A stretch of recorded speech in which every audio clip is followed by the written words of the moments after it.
বলেন তো, কোন জায়গা আছে যেখানে রাহমাত আলিল আলামিন নেই? তিনি তো মানব মণ্ডলীর জন্য সাক্ষীদাতা। তাই সর্বকাজে তাকে স্মরণ করুন। পার্থিব প্রলোভন থেকে অন্তরকে মুক্ত রাখুন। লোকের প্রশংসা, লোকের বদনাম, লোকের নিন্দায় মন খারাপ করলে চলবে না।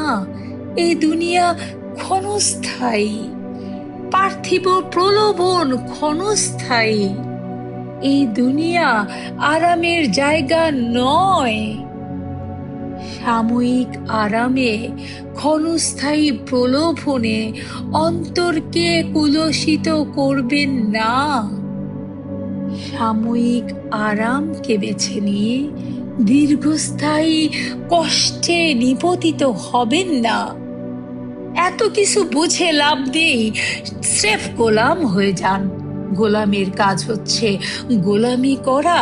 গোলামের দরকার নেই বেশি বোঝার, কারণ আমার যেই পরম সত্তা, তিনি জানেন কোনটা ভালো কোনটা মন্দ। তিনি আমার জন্য যা নির্ধারণ করেছেন, এই গোলাম তো শুধু তাই আমল করবে। এর থেকে এক চিলতে বেশি বুঝতে গেলে ক্ষতিটা কিন্তু নিজেরই। ক্ষতিটা আর কারো নয়। একবার অন্তরের চোখ জাগ্রত করে দেখেন, তবেই তো ওই ঐশী সত্তার বাণী শুনতে পারবেন। তবেই তো তার কথা আপনার কর্ণপাতে এসে লাগবে। আপনি বুঝবেন পার্থিব এই আরাম, ক্ষণস্থায়ী এই প্রলোভন, এই মায়া, এগুলো মরীচিকা ছাড়া আর কিছুই নয়। প্রতিটি কর্মে, প্রতিটি কাজে সর্বদা আমাদের স্মরণ রাখা উচিত, আমরা যেন এই দুনিয়ার ক্ষণস্থায়ী প্রলোভনের অন্তরালে সেই মহান সত্তা, আমার মহান মালিক, আমার রব, যিনি কুন ফায়াকুন হতে আমাকে, আপনাদেরকে, এই বিশ্ব ব্রহ্মাণ্ডকে সৃষ্টি করেছেন, যেন এই মিথ্যে মোহ মায়ায় সেই মহান সত্তাকে, সেই পরমতম প্রেমাস্পদ মহান রাব্বুল আলামিনকে আমরা হারিয়ে না ফেলি।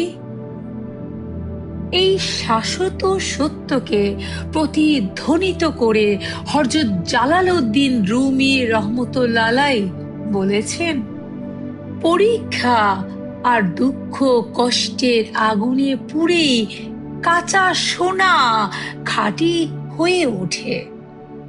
আল্লাহ যখন তোমার হাত থেকে তোমার কোনো প্রিয় বস্তু কেড়ে নেন, তখন বুঝবে তিনি আসলেই তোমার হাত দুটোকে খালি করেছেন তার চেয়েও উত্তম মহৎ কোনো আধ্যাত্মিক নেয়ামত দিয়ে তোমার জীবনকে পরিপূর্ণ করে তোলার নিমিত্তে।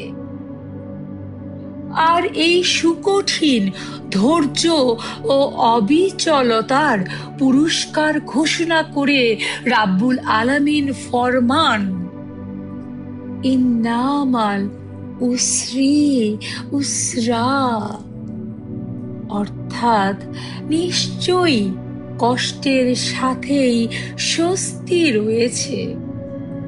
সূরা আল ইনসিরাহ আয়াত 6।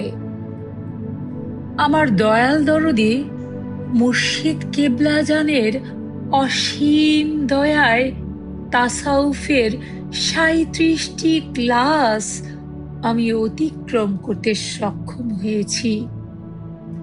তারই অফুরন্ত দয়ায় আমি কামেল মোকাম্মেল ওলি আল্লাহ হওয়ার যোগ্যতা অর্জন করতে পেরেছি।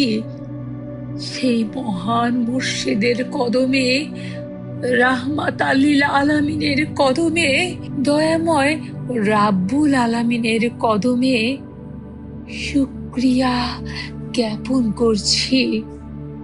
তিনি যে তার অফুরন্ত দয়া এই গোলামের প্রতি সদা সুপ্রসন্ন রেখেছেন।